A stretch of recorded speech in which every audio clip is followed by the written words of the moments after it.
Hey, what's up, everybody? BDO44 coming at you with another video. All right, so the score is 58-57. The Lakers are up at the half on the Philadelphia 76ers, and efficiency on the interior is the story thus far because we sure not hitting any threes at all. We've had 1 of 8 from behind the arc, and but 42 points in the paint. You know, you got to give credit to LeBron James, 10 of 12. Just extremely efficient, highly active out there. The pace is good.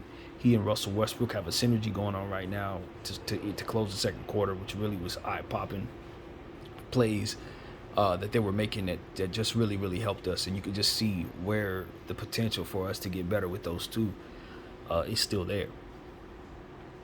Troy Brown needs to be given so much credit for how he started this game. Coach gave him the start, and he just really stepped up and stepped out. He's playing fantastic defense and hitting shots for us on the inside as well. Russell Westbrook needs to be given all the credit in the world once again for just continuing to find guys, putting himself in a position to push the pace. Thomas Bryant looked pretty good. Looked pretty good himself. He did kind of hurt his ankle a little bit in the end of the second quarter, but he ran it off, so hopefully he'll be all right. But keep an eye on him, and of course, got to mention how good Wenyen Gabriel's been playing, stepping in, doing some good things as usual. As I said, he's one of our most productive players. And I also like what I saw from Juan Toscano Anderson defensively. He really came in with the start and played some good minutes. So that's what we're seeing. You know, the Lakers are obviously keeping it very simple with the 3-point discipline. I like that even though, obviously we're not able to hit anything, we were 0 for 7 to start this game before hitting a 3 near the end of the quarter.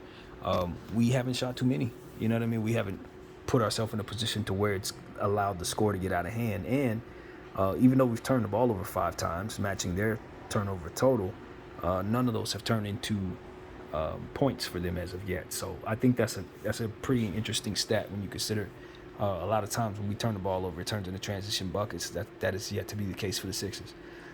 Joel is having his way, matching 22 points of LeBron's total as well. Hitting mid-range jumpers, that area that I say nobody ever guards, that's the area he's attacking us from. It's a nice little 12-foot range where he's just stopping and popping. I want to see our players kind of take advantage of different angles that he's trying to attack us from. I like what I saw from Thomas Bryant blocking one of his shots.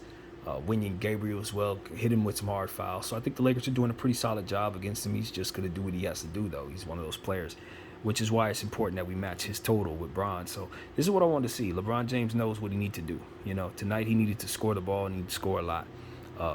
As I said at the beginning in the pregame video, I felt like we needed to be on pace to score 130 points to beat this team. If we truly want to beat this team, we would have to try to score way more points than ever.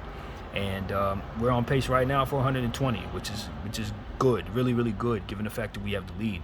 But I wasn't exaggerating at all. This team dropped 147 points on the team a couple days ago.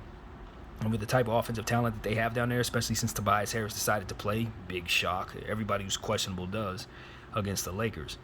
But because they have so much offensive talent, it's not an exaggeration to think that you would need to score a lot of points to beat them. And here we are in a position to where we can clearly see the scores could be upwards of 115, 120 points or more for both teams. So I like what I'm seeing from the Lakers. They get it.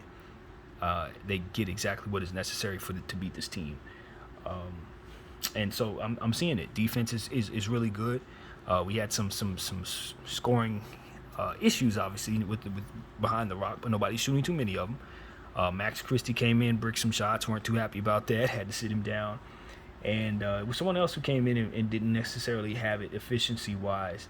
It might have been Kendrick. I'm not sure who that was. But we just need guys to get it together. If they're not hitting shots, and everybody else seems to be very efficient. That's the thing. So efficiency is key on the interior.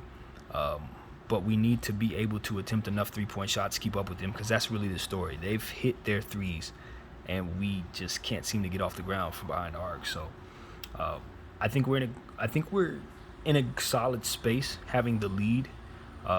We just got that lead. It's not like we've been dominating or anything of that nature. But coming out of the locker room obviously is important. You know, James Harden is looking for guys. He's making some fantastic passes out there. So we're going to have to understand that in the second half they can turn it up much more so than they did in the first. So it's going to be important for us to control tempo, continue to look to score, and continue to turn their defense into nothing. When they turn the ball over, make sure that we're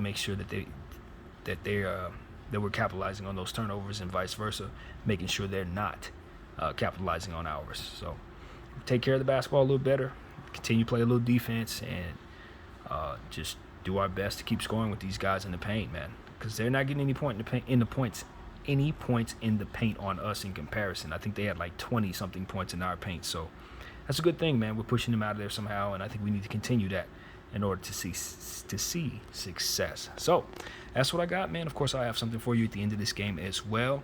BDL 44. I thank you all for watching.